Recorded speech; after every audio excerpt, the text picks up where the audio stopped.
Basic solution to the system of linear equation. ठीक है, सभी बेसिक सॉल्यूशंस निकालिए। ठीक है, एक क्वेश्चन तो ये बनता है, फिर कहता है कि डिजनरेट करेगा कि नहीं करेगा, ये दूसरा क्वेश्चन बनता है। ठीक है, तो सबसे पहले आप जानिए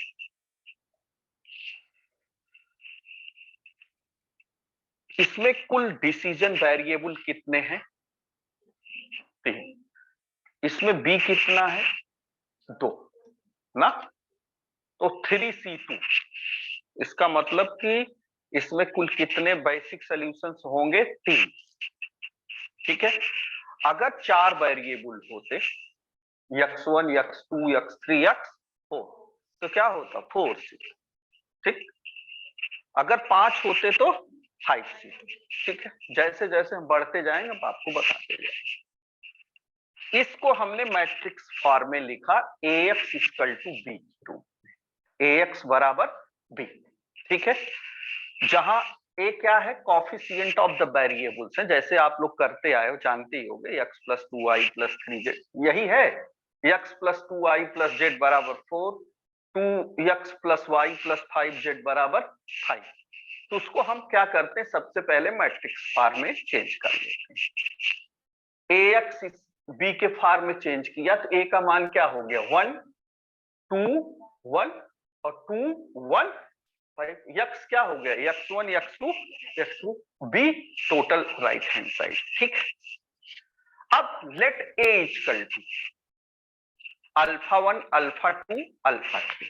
ठीक है, अब हमने बताया है कि हम कैसे कंसीडर करते हैं, दैट इज b1 कैसे लेते हैं। b1 क्या? ये अल्फा 1 का मान क्या हुआ? 1 2, अल्फा 2 का मान 2 1, अल्फा 3 का मान, ये कल मैं बता चुका, बताया कि नहीं बताया? अब इसको हम एक्सप्रेस कैसे करते हैं बेसिस में? b1 हमने क्या लिया? अल्फा 1 अल्फा 2, b2 क्या हुआ? अल्फा 1 अल्फा 3, खत्म।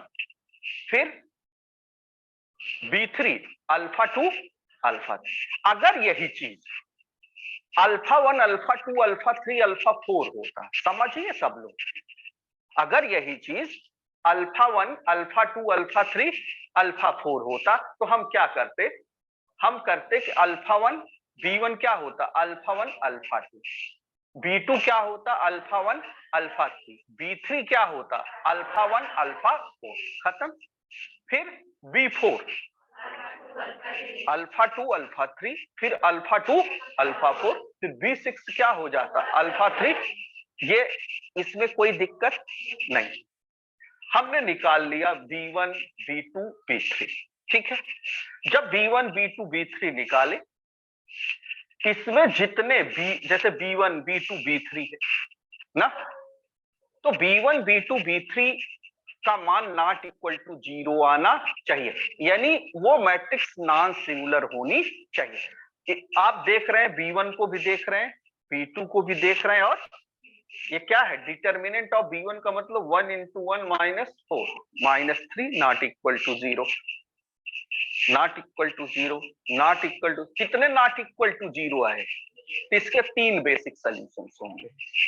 अगर 2 आते तो 2 बेसिक सॉल्यूशन होते, अगर 1 आता तो 1 बेसिक सॉल्यूशन आता है। से भी प्रॉब्लम। अब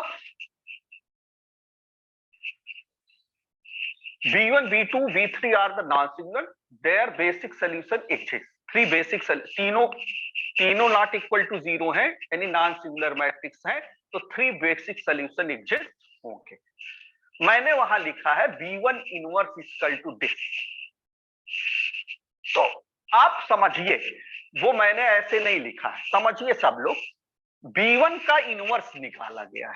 b1 मैट्रिक्स क्या है? ये है, तो A इनवर्स होता है adjoint of A upon determinant of ना, एडजॉइंट ऑफ A अपॉन, तो पहले हम उसके कोफैक्टर्स निकालते। जरा 2 क्रॉस 3 तो आसान होता है, 2 क्रॉस 2 में समझिए, ये थोड़ी सी जगह हम ले रहे हैं। हम आते हैं b1 का ना, A11 क्या होगा? 1 होगा। ये 1 + 1, देखिए होता क्या है, -1 की power r + c of the cofactors ना। तो -1 की पावर 1 + 1 प्लस हो गया, यानी A11 क्या हो गया? प्लस हुआ, यानी दोनों का योग सम है तो प्लस होगा, अगर विषम है तो A11 क्या हो गया? इसका 1 हो गया। और A12 कौन है? ये। तो 1 और 2 का योग कितना है? 3, 8 हुआ, तो क्या होगा? माइनस, ये आपका हो गया -2। ठीक। फिर A21 कहां है? दूसरी रो पहला कॉलम ये है ना। तो 2 और 1 का योग कितना हुआ? 3, तो माइनस होगा, और इसका कोफैक्टर कौन है? 2, तो क्या हो गया? -2। फिर A22 दूसरी रो दूसरा कॉलम, इसका कोफैक्टर कौन हुआ? 1, तो 2 और 2 क्या है? 4, सम संख्या है, यानी -1 की पावर 2 + 2 ना, तो ये क्या होगा? प्लस होगा। तो A22 क्या हुआ? +1। ये इसके कोफैक्टर्स निकल गए। फिर उसका ट्रांसपोज, उसका यानी रो टू कॉलम में चेंज हो जाएगा। रो टू कॉलम में चेंज होने का मतलब, ये पहली पंक्ति है तो ये क्या हो जाएगा? पहला कॉलम, तो ये क्या हो गया? 1 और -2। दूसरी रो दूसरा कॉलम हो जाएगा, -2 1। ये एडजॉइंट ए हुआ, adjoint of B1 upon determinant of B1। Determinant of B1 is what? ये आप देख रहे हैं, देखो समझ में आ गया? ये रफ वर्क होना चाहिए, ये रफ वर्क होना चाहिए आपका। अब दूसरे का B2 इनवर्स, हम B2 पे जाते हैं। ये है, देखो ये जरूरी है कि A11 लिखो, ये तो जरूरत ही नहीं है। इसका 1 यानी सम हुआ ना, तो इसका क्या है कोफैक्टर? 5 लिख दिया। इसका -2 हो गया। फिर इसका -1 हो गया। और 1 मिनट, फिर 5 का इसका क्या हो गया? 1 हो गया। अब इसको चेंज कर दो, पहली पंक्ति पहला कॉलम 5 और -2, और दूसरी पंक्ति तो देख लो 5 और -1, -2 और 1। समझ में आया कि नहीं? बहुत जरूरी है समझना इस स्टेप, नहीं तो अभी मैं और क्लियर करता हूं। फिर डिटर्मिनेंट ऑफ B2 यानी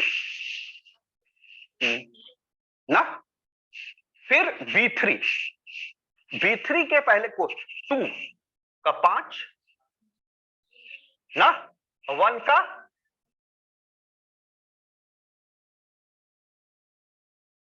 हुआ 5, और 1 का कितना हुआ? -1, और फिर 1 का कितना हुआ? -1, और 5 का कितना हुआ? 2। अब ये हो गया 5 और -1 और 2, अब बटे 9 ना। समझ में आ गया कि नहीं आया? आगे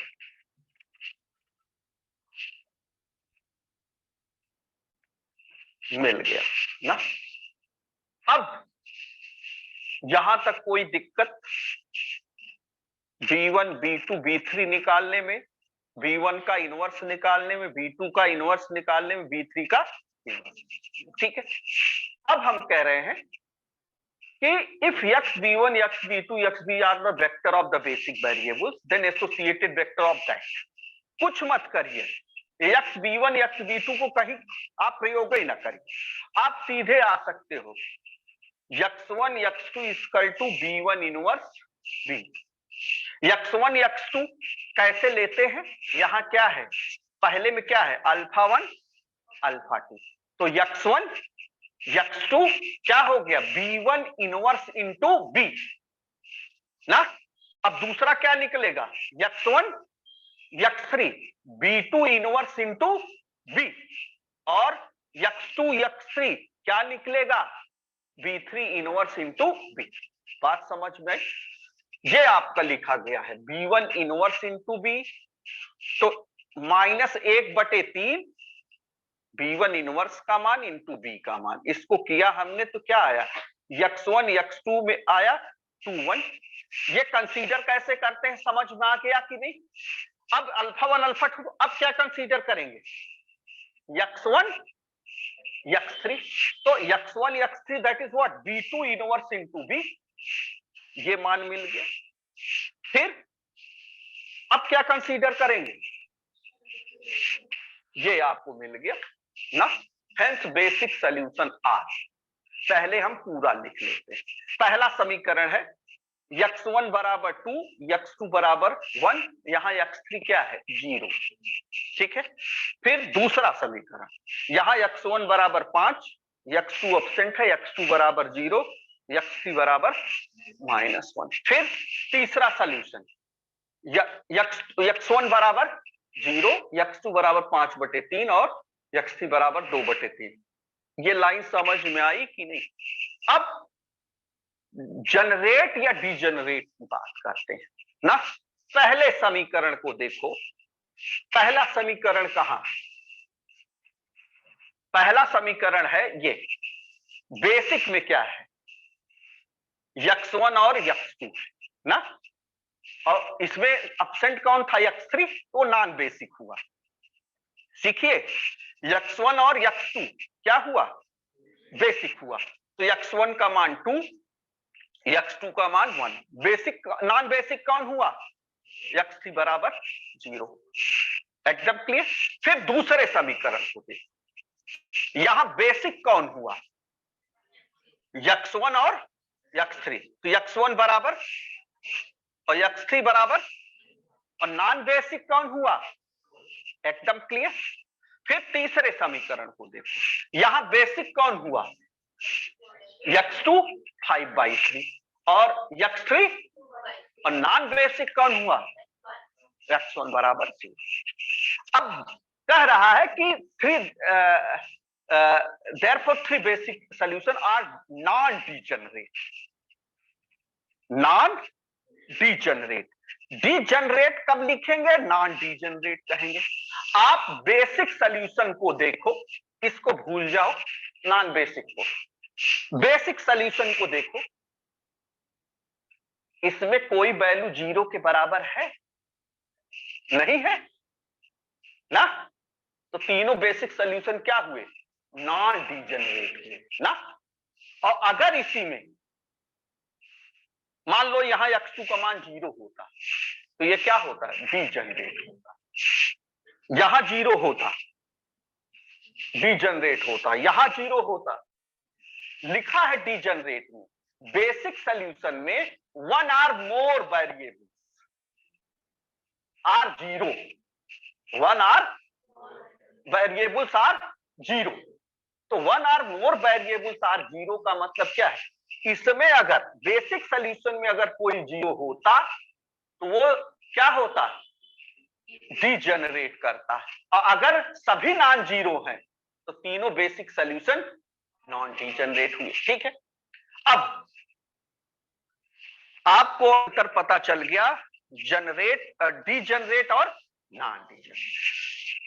3 बेसिक सॉल्यूशंस निकले मान लो,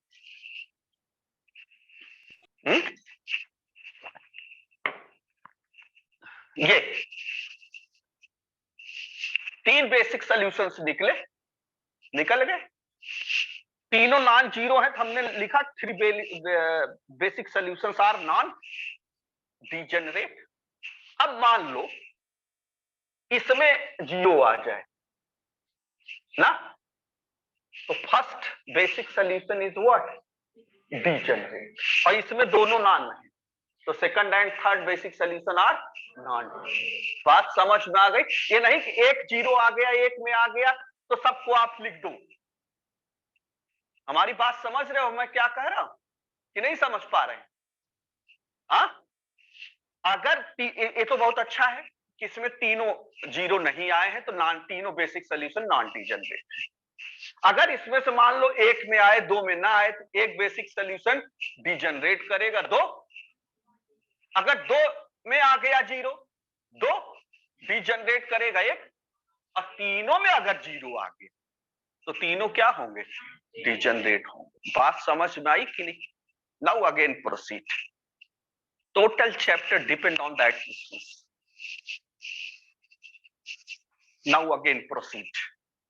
गिवन मैट्रिक्स को हम ax बराबर b के फॉर्म में लिखते हैं।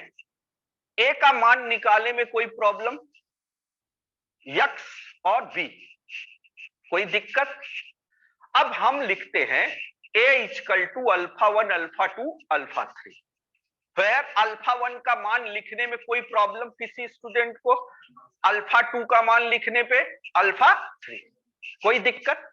अब अल्फा 4 हो अल्फा 5 हो, दैट इज नो मैटर, मैं कराऊंगा 4-5 अधिकतम तो कराऊंगा, इसमें कोई दिक्कत नहीं। अब हम क्या करते हैं? b1 निकालते हैं। b1 कैसे निकलता पता है?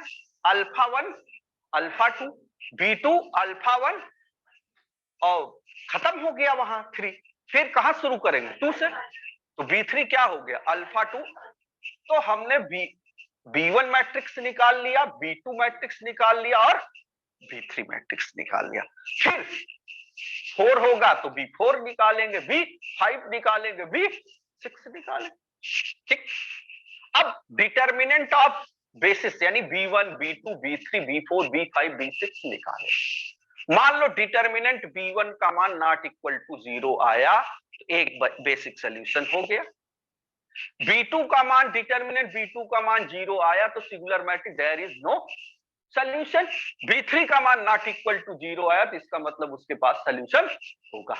ठीक है, तो सोल्यूशन निकालने के लिए जितने भी b1 b2 b3 b4 exist हो वो नॉन सिंगुलर होने, करेक्ट। अब आपने b1 डिटर्मिनेंट ऑफ b1 निकाला, डिटर्मिनेंट ऑफ b2 निकाला, डिटर्मिनेंट ऑफ b3 निकाला, निकाल ली। अगर नॉट इक्वल टू 0 है तो 3 बेसिक सॉल्यूशंस होंगे। ठीक है, अब हमने क्या किया? b1 मैट्रिक्स का इनवर्स निकाला, b2 मैट्रिक्स का इनवर्स निकाला, b3 मैट्रिक्स का इनवर्स निकाला। Haves any problem? अब तो इनवर्स में कोई दिक्कत नहीं। इनवर्स में सावधान रहिएगा क्योंकि 3 वाले में गलत नहीं होता, इसमें क्या होता है 2 का रहता है तो मुजबनिये होता है क्योंकि उसमें तो निकालना नहीं रहता है। जैसे a11 तो उसका जो कोफैक्टर होगा a11 का वो पॉजिटिव, अगर प्लस है तो माइनस हो जाएगा, माइनस है सॉरी जैसा है वैसे ही रहेगा। अगर प्लस है तो प्लस, माइनस है तो a12 का कोफैक्टर अगर प्लस है तो माइनस है तो a21 का भी चेंज होगा, a22 का चेंज चाहे x1 x2 x3 x4 जो भी रहे सब में 2 क्रॉस 2 ही होगा ना। अब जरा देखिए, जब हमने निकाला तो अब हम करस्पॉन्डिंग वेक्टर्स निकालेंगे basis with respect to xb1 xb2 xb3। ठीक है, तो कैसे कंसीडर करते हैं? पहले b1 में क्या है? अल्फा 1 अल्फा 2, तो कंसीडर क्या होगा? x1 और x2। तो x1 x2 की वैल्यू क्या हो जाएगी? b1 inverse into b। फिर दूसरे में क्या है? अल्फा 1 अल्फा 3 ना, तो कंसीडर क्या होगा? x1 and x3 equal to what? b2 inverse into b। फिर तीसरे में क्या है? अल्फा 2 अल्फा 3, तो क्या कंसीडर होगा? x2 x3 equal to what? b3 inverse into b। बात समझ में आई? अब हमने निकाल लिया, हम बेसिक सॉल्यूशंस तीनों लिख लिए। ठीक है, अब हम आते हैं समीकरण। समीकरण 1 पे आते हैं, 2 पे आते हैं और 3 पे आते हैं, 4 पे आते हैं, जैसा होगा। तो समीकरण 1 को हम जब देखते हैं तो उसमें बेसिक और नॉन बेसिक, जो नॉट, अब बेसिक में क्या है? पहले में क्या कंसीडर किया है? x1 और x2, तो वो बेसिक के अंतर्गत आएंगे। और बचा क्या है? 3, तो x3 नॉन बेसिक हो गया। दूसरे में क्या किया है, x1 x3, तो वो बेसिक में आएंगे। x2 क्या हो गया, और फिर तीसरे में क्या कंसीडर किया है, x2 x3 किया है ना, तो उसमें क्या नॉन बेसिक में आएगा, x1 आ गया। अब हमने बेसिक को अलग कर लिया और नॉन बेसिक को। अगर कहे कि फाइंड द बेसिक सॉल्यूशन, तो आपका उत्तर यही तक होगा, ठीक है। आपका जैसे इसमें क्या कह सकता है, इसमें कह सकता है कि कितने बेसिक सॉल्यूशंस होंगे, कितने, तो प्रश्न यही समाप्त हो जाता है, कितने बेसिक सॉल्यूशंस होंगे। पहला प्रश्न, कितने बेसिक सॉल्यूशंस होंगे, सब होंगे, कल से क्वेश्चन सब होंगे ना, कितने बेसिक सॉल्यूशंस होंगे, जित v1 v2 v3 not equal to 0 है तो 3 बेसिक सॉल्यूशन होंगे, एक प्रश्न हो गया। दूसरा है कि फाइंड द बेसिक सॉल्यूशंस, आपका खत्म।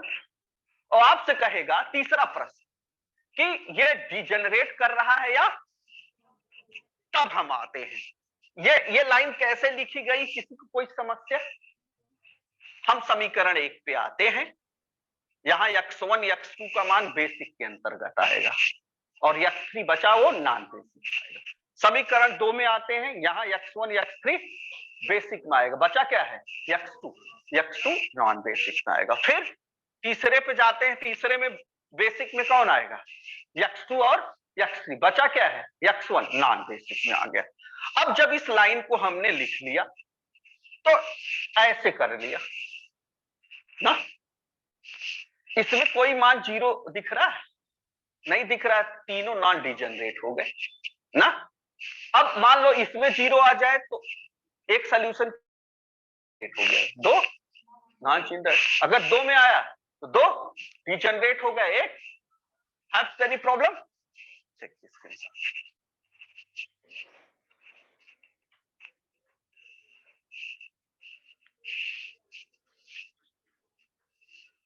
न्यूमेरिकल एनालिसिस तैयार हो गई आप लोगों को कि नहीं?